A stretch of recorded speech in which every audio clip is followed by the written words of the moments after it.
अरे वाह, इतने दिनों के बाद तेरे हाथ की चाय पीकर तो मजा आ गया। आज भी तेरे हाथों में वही जादू है। अरे तुम तो शहर में रहती हो, मैंने सुना है वहाँ तो खाने पीने की बहुत ही अच्छी अच्छी चीजें मिलती है, बड़े बड़े रेस्टोरेंट होते हैं। हाँ, ये बात तो है। जब से मैं शहर में रहने गई हूँ ना, तब से मेरी तो जिंदगी ही बदल गई है। मैं तो तुझे भी यही सलाह देती हूँ कि तू भी किसी तरह अपने पति को मनाकर हमेशा के लिए शहर में सेटल हो जा। फिर तो तू भी रोज मजे करेगी। बात तो तुम ठीक कहती हो, लेकिन अगर मैं शहर चली गई तो माँ जी का ख्याल कौन रखेगा? अरे तू उस बुढ़िया के चक्कर में अपनी पूरी जिंदगी क्यों इस छोटे से गांव में बर्बाद कर रही है? तेरी सास तुझसे नौकरानी की तरह काम करवाती रहेगी और तू पूरी जिंदगी इस घर में कोलू के बैल की तरह पीसती रहेगी। अरे तू आज के जमाने की औरत है। खैर, तुझे समझाना मेरा काम था, आगे तेरी मर्जी। अच्छा, तब मैं चलती हूँ। फिर इतना कहकर कविता वहाँ से चली जाती है। लेकिन कविता की कही गई बातें विमला के दिमाग में घूमने लगती है और वो शहर जाने के सपने देखने लगती है। फिर एक दिन, अरे बहू, आज तो मेरे घुटनों में बहुत तेज दर्द हो रहा है, जरा जल्दी आके तेल से मालिश तो कर दे। तभी विमला अपने कमरे से बाहर आती है और गुस्से में अपनी सास को जवाब देती है। अरे माँ जी, ये तो आपका रोज रोज का नाटक हो गया है। मेरी तो समझ में नहीं आता, आप मुझे अपनी बहू बनाकर लाई हैं या इस घर की नौकरानी? अरे बहू, आज तुझे अचानक क्या हो गया? मैंने ऐसा भी क्या कह दिया जो तू इतना नाराज हो रही है? बुढ़ापे में तो बहू ही अपनी सास की सेवा करती है ना। वो जमाना गया माँ जी, मैं आज के जमाने की लड़की हूँ। आज से आप अपना सारा काम खुद करिए। फिर इतना कहकर विमला वहाँ से चली जाती है। उसी शाम विमला अपने पति हरिया से हमेशा के लिए शहर में बसने की जिद करती है। सुनिए जी, कब तक हम इस छोटे से गांव में अपनी जिंदगी गुजारेंगे? अब तो राजू भी बड़ा हो रहा है, उसकी अच्छी पढ़ाई लिखाई के लिए हमें शहर में जाकर रहना चाहिए। अरे भाग्यवान, बात तो तुम एकदम सही कह रही हो, लेकिन शहर जाकर हम रहेंगे कहाँ? वहाँ ना तो हमारा कोई रिश्तेदार रहता है और ना ही कोई जान पहचान वाला। अरे जान पहचान तो बनाने से बनती है। शहर में तो कामों की कमी नहीं है और वहाँ पैसे भी बहुत अधिक मिलते हैं। मेरी सहेली कविता 5 साल से शहर में मजे से रह रही है। मैं तो कहती हूँ जितना जल्दी हो सके तुम भी शहर चलने की तैयारी करो। फिर हरिया अपनी पत्नी की बड़ी बड़ी बातों से प्रभावित होकर शहर जाने का मन बना लेता है और शहर जाने के लिए गांव के लाला से कर्ज ले लेता है। कुछ दिनों के बाद हरिया अपनी बूढ़ी माँ को घर में अकेला छोड़कर अपनी पत्नी और बेटे के साथ शहर चला जाता है। लेकिन शहर पहुंचकर हरिया को रहने की जगह ढूंढने में काफी परेशानी होती है। फिर बड़ी मुश्किल से किसी तरह वो एक छोटा सा कमरा किराए पर लेकर अपने परिवार के साथ रहने लगता है। हरिया रोज काम की तलाश में शहर भर में भटकता, लेकिन उसे कहीं कोई काम नहीं मिलता और फिर धीरे धीरे उनके पास बचे हुए पैसे भी खत्म होने लगते हैं और नौबत यहाँ तक आ जाती है कि उन्हें एक वक्त भूखा रहकर दिन गुजारना पड़ता है। एक रात हरिया पैसों का हिसाब करके अपनी पत्नी से कहता है, अरे भाग्यवान, ये कहाँ फंसा दिया तुमने? इस शहर में जीना तो बड़ा ही मुश्किल है। कहीं काम मिलना तो दूर की बात है, यहाँ के लोग तो सीधे मुंह बात भी नहीं करते। अब हमारे पास खाना खाने तक के पैसे नहीं बचे हैं। तभी वहाँ मकान मालिक आ जाता है। अरे भाई, मैंने तुम्हें कमरा देते वक्त ही कहा था कि मैं रोज के रोज पैसे लूंगा। 2 दिन हो गए, तुमने 1 रुपया भी नहीं दिया। सेठ जी, इस वक्त तो मेरे पास बिल्कुल भी पैसे नहीं हैं। आप मुझे कुछ दिनों की मोहलत दे दीजिए, मैं जल्द ही आपको किराए के पैसे दे दूंगा। ओहो, इस तरह की बातें तो मैं सालों से सुनता रहा हूँ। अगर तुम पैसे नहीं दे सकते तो कल ही कल मेरा कमरा खाली कर दो। हाँ, इस शहर में किराएदारों की कमी नहीं है। ये कहकर मकान मालिक वहाँ से चला जाता है। अब हरिया और उसकी पत्नी समझ जाते हैं कि बिना सोचे समझे शहर आकर उन्होंने बहुत बड़ी गलती कर दी। अब इस शहर में उनका गुजारा नहीं हो सकता। फिर अगले ही दिन दोनों शहर छोड़कर गांव चले जाते हैं। विमला घर पहुंचकर अपनी सास से माफी मांगती है। माँ जी, मुझे माफ कर दीजिए। मैंने बाहर वालों की बातों में आकर आपके साथ बहुत गलत व्यवहार किया। अब मुझे मेरी गलती का एहसास हो गया है। अरे बहू, तुमने अपनी गलती मान ली, मेरे लिए यही बहुत है। मैं खुश हूँ कि तुम दोनों को वक्त रहते अपनी गलती का एहसास हो गया। फिर विमला अपनी सास की खूब सेवा करती है और वो सभी खुशी खुशी रहने लगते हैं। शिक्षा: हमें बिना सोचे समझे कभी कोई फैसला नहीं करना चाहिए। दोस्तों, हमें उम्मीद है कि आपको हमारी ये कहानी पसंद आई होगी। कृपया हमारे चैनल को सब्सक्राइब करें और सभी अपडेट्स के लिए बेल आइकन जरूर दबाएं। एक गांव में महेश नाम का एक हलवाई रहता था। उसकी दुकान दूर दूर तक मशहूर थी। आसपास के सभी गांव वाले महेश की दुकान से ही मिठाई लेते थे। भाई मजा आ गया, क्या लजीज रबड़ी है। ये लड्डू भी लीजिए, शुद्ध देसी घी के हैं, आज ही बनकर आए हैं। लाओ भाई लाओ, 1 किलो लड्डू भी पैक कर दो। महेश का एक बेटा था रवि। रवि ने पढ़ाई छोड़ दी थी और वो दिन भर घर में ही बैठा रहता था। उठ बेटा रवि, आज मेरे साथ दुकान पर चल। मैं वहाँ क्या करूँगा पापा? अरे दुकानदारी सीख बेटा, आगे चलकर ये सब तुझे ही तो संभालना है। मुझे ये सब कुछ नहीं संभालना। मैं वीडियो गेम खेलूंगा, फिर दोस्तों के साथ बाहर जाऊंगा। हे भगवान, इसे थोड़ी अकल दे दो। ऐसे ही चलता रहा तो आगे न जाने इसका क्या होगा। महेश बड़बड़ाता हुआ दुकान चला जाता है। दुकान पर ओ घसीटाराम, मुझे थोड़े चक्कर आ रहे हैं, जरा पानी तो लाना। जी जी मालिक। सुन, मैं घर जा रहा हूँ, आज दुकान तू संभाल ले। जैसा आप कहे मालिक। महेश बिस्तर पर लेटा है। आपको बहुत तेज बुखार है, 1 हफ्ते बेड रेस्ट करनी होगी और ये दवाइयाँ लेनी होगी। हाय राम, ये क्या हो गया आपको? मैं तो 1 हफ्ते में ठीक हो जाऊंगा, पर दुकान कौन संभालेगा? आप फिक्र ना कीजिए जी, मैं रवि को समझाकर दुकान भेज दूंगी। आप बस जल्दी से अच्छे हो जाइए जी। अगले दिन रवि दुकान पर पहुंचता है। आइए आइए मालिक, मैं आप ही का इंतजार कर रहा था। क्यों? ये मेरी दुकान है, मैं जब जी चाहे आऊं। तुम लोग सुबह से आकर काम पर लग जाया करो, समझे? जी जी जी मालिक, दरअसल लड्डू बनाने हैं तो घी लेने जाना है, 5000 रुपए दे दीजिए। 5000? तुम्हारा दिमाग तो ठीक है? इतने महंगे लड्डू बनाएंगे तो मुनाफा क्या होगा? पर देसी घी भी तो बहुत महंगा है ना मालिक।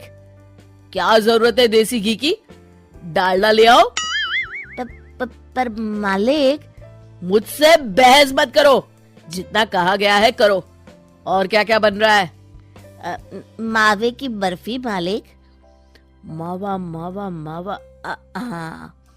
तभी उसकी नजर एक डब्बे पर पड़ती है। ये क्या है? ये रवा है मालिक। एक काम करो, हर 1 किलो मावा में 200 ग्राम रवा मिला दो। पर बर्फी का स्वाद बिगड़ जाएगा मालिक। जितना कहा है करो, अब जाओ यहाँ से। अगले दिन। क्या बात है रवि बाबू, आपके पापा दिखाई नहीं दे रहे? अब उनकी तबीयत खराब है। अच्छा भाई अच्छा। बस उन्हें ये बताना था कि वो आज आए नहीं तो उनकी मिठाई बड़ी बेस्वाद लग रही है। लेना है तो लो, वरना चलते बनो। अरे अरे अरे, ये कोई तरीका है ग्राहक से बात करने का? चलो भाई चलो, यहाँ से चलो। अगले दिन। भैया, कल जो मैं लड्डू ले गया था उनका स्वाद बड़ा बेकार लगा। महेश बाबू का नाम सुनकर बड़ी दूर से आया था। 200 रुपये में इससे अच्छा और क्या मिलेगा? सुबह सुबह मनहूस बातें मत करो। कुछ लेना है तो लो, वरना फूटो यहाँ से। रवि के इस व्यवहार के चलते 2-4 दिनों में ही ग्राहकों का आना कम हो जाता है। मैंने तो सोचा था कि कम पूंजी में ज्यादा मुनाफा होगा, पर यहाँ तो घाटा हो रहा है। आखिर चक्कर क्या है? लगता है ये दुकानदारी मेरे बस की नहीं। महेश ठीक होकर दुकान लौटता है तो घसीटा राम उसे सब कुछ बताता है। हे भगवान, इसने तो मेरी सालों की मेहनत पर पानी फेर दिया। अब क्या करेंगे मालिक? कुछ नहीं, सबसे पहले तुम पहले की तरह शुद्ध और अच्छी मिठाइयाँ बनाओ और मुझे गांव के उन सब लोगों के नाम बताओ जिनसे रवि ने बदतमीजी की। रवि, कल सुबह दुकान पर आ जाना, बहुत जरूरी काम है। मुझे नहीं आना, मैंने 1 हफ्ता दुकान संभाल ली है, अब संभालो आप। दुकान तो तूने जैसे तैसे संभाल ली, पर सीखा कुछ नहीं। कल तुझे बहुत जरूरी सीख देनी है। रवि पैर पटकता हुआ बाहर चला जाता है। अगले दिन, ये ले ताजी शुद्ध मिठाइयाँ। मैं इतनी मिठाइयों का क्या करूं? इन्हें उन सब के घर देकर आओ जिनसे तुमने बदतमीजी की, और साथ में माफी भी मांग लेना। अरे पर मैंने तो सिर्फ उन्हें। बेटा, घर आया मेहमान और दुकान पर आया ग्राहक भगवान के समान होता है। अब तू जल्दी जा और कल से कमाल देखना। रवि उन सभी 4-5 लोगों के यहाँ जाकर मिठाई देता है और माफी मांगता है। अगले दिन दुकान पर ग्राहकों की भीड़ लग जाती है। मान गए महेश बाबू, आपने तो आते ही घर तक मिठाई भिजवा दी। बस मेरे बेटे की गुस्ताखी को माफ कर देना भाई, उसमें अब तक बचपना है। हाँ हाँ, आपके लड्डू के बदले हर चीज की माफी है। भाई आज तो मेरे पड़ोसी भी आपकी उदारता देख के दंग रह गए। इतनी बड़ी दुकान के मालिक का बेटा घर तक माफी मांगने आया। भाई रिश्ते निभाना तो कहीं आपसे सीखे। बस आप लोगों की दया है। ताजी रसमलाई आई है, लेंगे आप? हाँ भाई हाँ, 200 ग्राम पैक कर दो। शिक्षा, सफलता पाने के लिए ईमानदार और विनम्र होना बहुत जरूरी है। एक समय की बात है, एक गांव में चश्मे वाली चुड़ैल का आतंक था। चुड़ैल गांव के लोगों को अलग अलग तरीके से हमेशा परेशान किया करती थी। एक दिन रामू अपने खेत पर काम कर रहा होता है, तभी चुड़ैल वहाँ आती है। क्या कर रहे हो राजा? और फिर चुड़ैल रामू के हाथ से उसकी कुदाल छीनकर पेड़ पर चढ़ जाती है। हे भगवान, अरे चुड़ैल दीदी, ये तुमने क्या किया? अब मैं काम कैसे करूँगा? अरे जल्दी से उसे नीचे फेंक दो दीदी, अभी मुझे बहुत काम करना है। चुड़ैल रामू की कुदाल नीचे फेंक देती है और वो सीधे रामू के सर पर आ गिरती है। अरे मर गया रे, तेरा सत्यानाश हो। अरे बेवकूफ, तूने ही तो कहा था नीचे फेंक, तो मैंने फेंक दी। चुड़ैल हंसते हुए वहाँ से चली जाती है। एक दिन गिरधारी अपने दहेज में मिले नए स्कूटर को चलाने के लिए घर के बाहर सड़क पर ले आता है। तभी उसकी पत्नी उसे आवाज देती है। अरे सुनिए जी, आप अपना बटुआ घर पर भूल गए हैं, इसे लेते जाइए। गिरधारी स्कूटर पर चाबी लगी छोड़कर बटुआ लेने घर के अंदर चला जाता है। तभी वहाँ चश्मे वाली चुड़ैल आ जाती है और स्कूटर पर लगी चाबी देखकर हंसते हुए कहती है, कितना बड़ा बेवकूफ है, स्कूटर पर चाबी लगी छोड़कर चला गया। अब तो इसे मैं चलाऊंगी। और जैसे ही चुड़ैल गिरधारी का स्कूटर लेकर वहाँ से भागने लगती है, तभी गिरधारी उसे देख लेता है और उसके पीछे भागता है। अरे ना समझ चुड़ैल, मेरा स्कूटर लेकर कहाँ जा रही है? अरे मेरा स्कूटर वापस कर दे, कल ही दहेज में आया है। अरे कोई तो उसे पकड़ो। चुड़ैल गिरधारी का स्कूटर लेकर दूर निकल जाती है। इसी तरह आए दिन चुड़ैल गांव को किसी न किसी तरह परेशान करती रहती थी। धीरे धीरे सभी गांव वालों में उस चुड़ैल का खौफ इतना बढ़ जाता है कि कुछ गांव वाले तो उस चुड़ैल की रोज रोज की हरकतों से तंग आकर हमेशा के लिए गांव छोड़कर चले जाते हैं। एक दिन हरिया अपनी बैलगाड़ी में बहुत सारा अनाज लादकर उसे बेचने के लिए शहर की ओर जा रहा होता है। तभी अचानक रास्ते में उसे चश्मे वाली चुड़ैल मिल जाती है। हरिया चुड़ैल को देखकर बहुत घबरा जाता है। हे भगवान, गई भैंस पानी में, ये कमबख्त चश्मे वाली चुड़ैल कहाँ से आ गई? अब तो ये मेरा सारा अनाज लेकर भाग जाएगी और मेरी साल भर की मेहनत बेकार हो जाएगी। हे भगवान, मेरी रक्षा करो भगवान। जैसे ही चुड़ैल हरिया की ओर बढ़ती है, अचानक वहाँ तेज हवा चलने लगती है और आसपास पड़ी धूल मिट्टी उड़ने लगती है।